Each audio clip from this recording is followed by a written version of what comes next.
स्थानीयले हत्या गरेको हो त? प्रहरीले हत्या गरेको हो कि स्थानीयले? जस्तै बाध्य परेर उसको घरमा केही खाने छैन भने ऊ तपाईँको बाध्य भयो के हो कि भन्नुहोस् न। त्यो भइसकेपछि कुनैले त तपाईँको त्यो प्लानिङ गरेर तपाईँको चाहिँ गुन्डा इन्डिया भारतदेखि लिएर चोर लिएर तपाईँको यो देशमा लुट्नु लाग्नु सक्छ छैन। यो लुट्नु लाउने तपाईँको यहाँ सुन्नुहोस्, सानो तपाईँ जस्तो म जस्तो यो देशमा शीर्ष नेताहरूले तपाईँको चाहिँ यस्ता चोरहरू पालेको छन्। जस्तै चोर छ भने यसरी नै मर्नुपर्छ है। हेर्नुहोस् यो तपाईँको कस्तो तर्क हो? संविधान छ, संविधानमा कसैको हत्या गर्नु पाइँदैन हैन? कानुन छ, कानुनले हेर्नेछ। कहाँ प्रहरीले इन्काउन्टर गर्छ? कस्तो कुरा गर्नु भएको? काल नजिक आइसकेको छ, त्यस कारणले चोरेर खानु चाहिँ बन्द गर्नुपर्छ है भाइ हो। अब तपाईले भने जस्तै खड्गबहादुर तामाङलाई स्थानीयले नि कुटी कुटी मारेको भन्नु भएको हैन? अब स्थानीयलाई कारबाही हुनुपर्छ कि पर्दैन त? यतिखेर एउटा घटना घटेको छ। सिन्धुपाल्चोक 12 विषय नगरपालिका 7 का 32 वर्षीय खड्ग तामाङको प्रहरी यातनाबाट मृत्यु भएको कुरा बाहिरिएको छ। यतिखेर हामी यो विषयमा बहस गर्नका लागि विजय घिमिरे हाम्रो साथमा हुनुहुन्छ। स्वीकार दिनु होला, हार्दिक स्वागत छ यहाँलाई। धन्यवाद हजुर। सिन्धुपाल्चोकको घटनालाई जुन प्रहरीको यातनाबाट खड्ग बहादुर तामाङको मृत्यु भएको छ, यो विषयलाई कसरी हेर्नु भएको छ? एकदमै मैले यो विषयमा धेरै अध्ययन पनि गरिसकेको छु र एउटा जुन चाहिँ खड्ग बहादुर तामाङ ज्यू हुनुहुन्छ र उहाँले जुन जोड्नु भयो, जोड्ने क्रममा उहाँको मृत्यु भएको छ र अहिलेको जब यो देशमा जब कोभिड स्टार्टिङ भइसकेपछि अधिकांश मान्छेहरू आफ्नो हत्या गर्ने, छोड्ने, उठाउने, ढाट्ने यो घटनाहरू धेरै नै भइरहेको छ र कति मान्छेहरू डिप्रेसन भएर पनि ज्यान गइरहेको अवस्था पक्कै पनि देखिन्छ। र यसै गरेर जुन खड्ग बहादुर एउटा तपाईँको चाहिँ बाध्यताले पनि चोर्नु पर्ने बाध्य भएको कारणले गर्दाखेरि पनि चोरेको हुने पक्कै पनि छ। किनकि उहाँ चोर्नुलाई बाध्य भएको छ। किनकि अहिले यो राज्यले जुन राज्यले दिनुपर्ने कोभिडको अवस्था भएको छ, यो समयमा मानिसहरू जति पनि अब तपाईँको मर्न भन्दाखेरि बाहुलाउनु बस्ट मानिस सक्यो नि त, मान्छन् त होइन? कसैले म डाइरेक्ट मर्छु भनेर कोही पनि मर्दैन। जब तपाईँको अन्तिम अवस्था विकल्प हुन्छ त्यो नै रोज्छ उसले र उसले लास्टमा गएर उसले तपाईँको के रोज्यो? बाँच्नका लागि बाँच्नुको लागि उसले तपाईँको रोजेको हामीले देखिन्छ।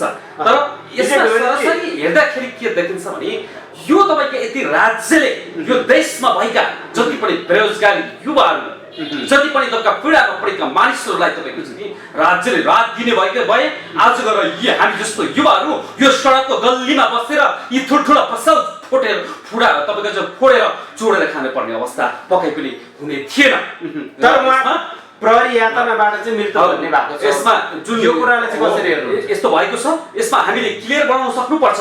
किनकि यो घटना तपाईँको प्रहरीबाट मृत्यु भएको हो भन्ने कुराहरू आउँदै गर्दाखेरि यसमा जुन तपाईँको चाहिँ खड्ग बहादुरले त्यो जुन चाहिँ सिन्धुपाल्चोकको जुन उसले एउटा गाउँमा तपाईँको चाहिँ लुटेको छ, जब उसले पसल फोड्ने क्रममा त्यहाँका स्थानीय वासीहरूले उसलाई तपाईँको चाहिँ जब च्याप्प समात्यो, समातिसकेपछि रगत मुसेर उडी गरी कुटेको पनि अवस्था पक्कै पनि छ। यहाँ सुन्नुहोस्, म भन्नुहोस् यो स्थानीयवासीतिर नजानुहोस् न। प्रहरीको यातनामा 4 दिनसम्म प्रहरीले यातना दिएपछि उहाँको मृत्यु भएको भन्ने कुरा आएको छ। प्रहरीलाई त दोष दिन मिल्दैन। म सरसर भन्दैछु, हेर्नुहोस् यहाँतिर स्थानीयले मारुन्जेल तपाईँको चाहिँ रगत मुसिल हुने गरी कुटेको छ। जब कुटिसकेपछि भनेपछि खड्ग बहादुर तामाङको स्थानीयले हत्या गरेको हो त?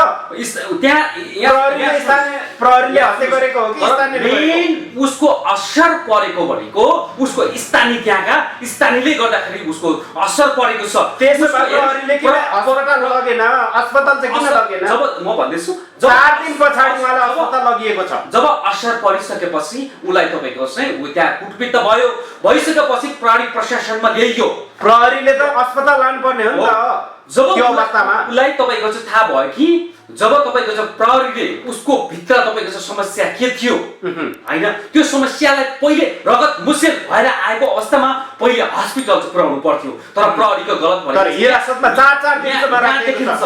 स्थानीय रगत मुसेल भएर कुटुन जेल तपाईँको कुटिसकेपछि प्रहरीले समातेर ल्याइसकेपछि प्रहरीको गलत यहाँ के देखिन्छ भने उसले तपाईँको चाहिँ हस्पिटलमा पहिले पुर्याएर उसको उपचारमा तपाईँको सुरुवात गर्नु पर्थ्यो र प्रहरीले 4 दिन त्यहाँतिर राखिसकेपछि बल्ल तपाईँको मृत्यु भएको छ र अहिले तर्फीबाट त यहाँका विभिन्न सामाजिक अभियन्ता जति पनि सङ्घ संस्थाहरूबाट विज्ञप्ति निकालिरहेको छ प्रहरीको यातनाले गर्दाखेरि चाहिँ यो उसको चाहिँ खड्गबहादुरको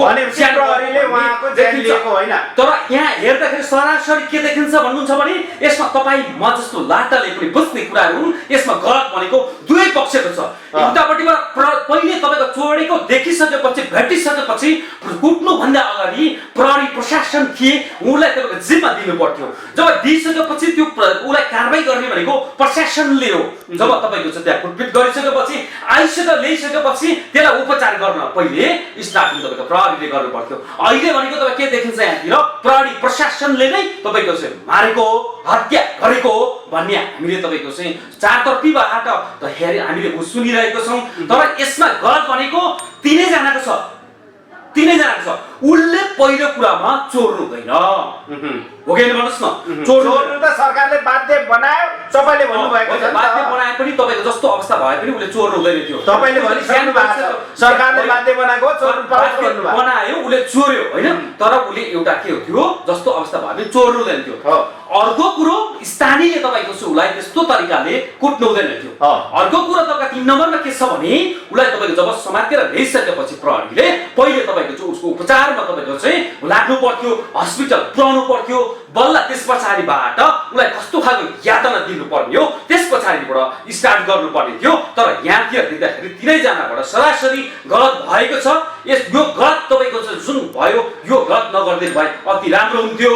तर यसले एउटा कुरा चाहिँ के म्यासेज गइरहेको छ भने देखिन्छ भने होइन देशमा यसरी तपाईँको चाहिँ विभिन्न ठाउँबाट तपाईँको चाहिँ अहिले मेन भनेको भारतमा धेरै चोर्ने मान्छेहरू छन् भनेर चाहिँ पहिलेदेखि तपाईँ हामीले हल्ला सुनेको थियौँ होइन।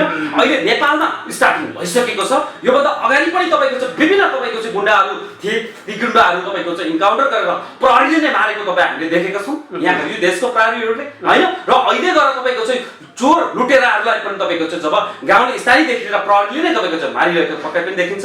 त्यस कारणले गर्दाखेरि यो देशमा तपाईँको चाहिँ धेरैजना चोरहरू छन्। अब हामीले चोर्नु हुँदैन है। यो चोर्यो भने विकालमा मेरो ज्यान पनि जाने रहेछ भनेर अलिक चोरी डकैती गर्ने कम चाहिँ हुन्छ कि भन्ने चाहिँ हामीलाई तपाईँको यो तपाईँको कस्तो तर्क हो? संविधान छ, संविधानमा कसैको हत्या गर्नु पाइँदैन होइन। कानुन छ, कानुनले हेर्नेछ कहाँ प्रहरीले इन्काउन्टर गर्छ कस्तो कुराहरू भयो होइन। हामी देखिरहेको छौँ त योभन्दा अगाडि तपाईँको यहाँका टप टेन गुन्डाहरू तपाईँको चाहिँ प्रहरीले मारेको हो कि होइन। आज गएर तपाईँका ती गुन्डाहरूलाई त्यसरी नमारेको भए यो देशमा तपाईँको चाहिँ लाखौँ तपाईँको चाहिँ गुन्डाहरू निस्किन्थे हो कि भन्नुहोस् न। त्यस कारणले गर्दाखेरि अहिले प्रत्येक चोर गुन्डालाई प्रहरीले अब इन्काउन्टर गर्नुपर्छ भन्छु म।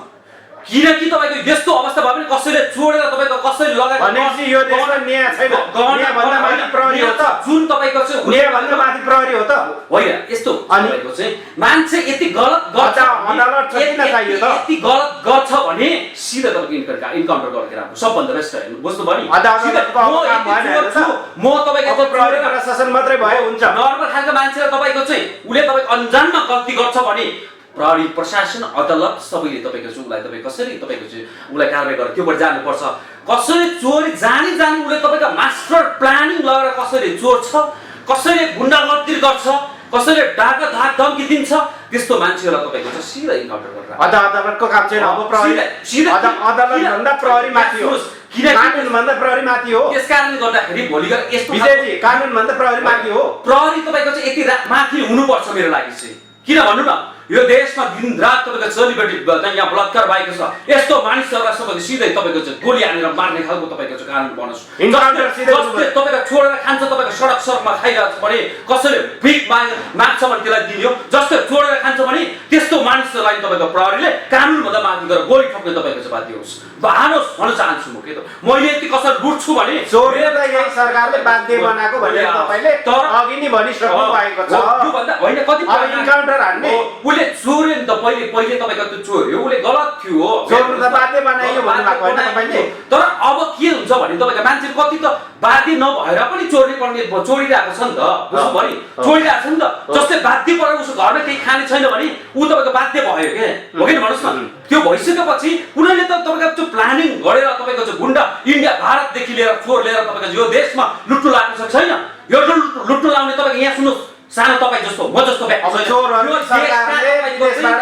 यो देशमा शीर्ष नेताहरूले तपाईँको चाहिँ यस्ता चोरहरू पालेको छन् भोलि गएर यस्तो चोरहरूलाई तपाईँको यसरी ड्याङ ड्याङ गोली हालेर तपाईँको गाल्छ भने कोही तपाईँको बाहिरबाट ल यो चोरहरू पनि बाहिरबाट ल्याइएको हो त होइन अहिलेको यो जुन खड्का-बहादुर तामाङजी होइन त्यहाँका स्थानीय बासिन्दाहरू नै हुनुहुन्छ हामीलाई थाहा छ तर पनि योभन्दा अगाडि जति पनि छ तपाईँको चाहिँ कति प्रायः त समात्नु सकेको छैन ती चोरहरू त बाहिरबाट आएको छ नि त त्यसलाई कसैले तपाईँको चाहिँ किनेर लिएर चोरेको छ यार हो कि भन्नुहोस् न त्यस कारणले गर्दाखेरि यो प्रहरीले तपाईँको चाहिँ जुन अहिलेको घटना मैले अघि भनिसकेको छु तपाईँलाई होइन यसमा 3 जनाको गल्ती छ र तपाईँको चाहिँ जति पनि अहिले भन्दा योभन्दा अभिगत लामो समयदेखि होइन यसरी लुटिरहेको छ यसमा चाहिँ भन्नु तपाईँको चाहिँ यो ठुल्ठुलो शीर्ष नेताहरूको नै हात हुन्छ गुन्डाले भने उहाँहरूकै हात हुन्छ टस्टर किन्ने पनि उहाँहरूकै हात हुन्छ नत्र भने तपाईँको चाहिँ एउटा चोरलाई आँटै आउँदैन नि त उसले त तपाईँको अहिलेको जुन खड्का-बहादुरको हेर्ने भने त तपाईँको उसले त ठुलो त चोर्या छैन नि त उसले रासन त्यही पसलभित्र बसेर रासन पो लिएर खान्छु कि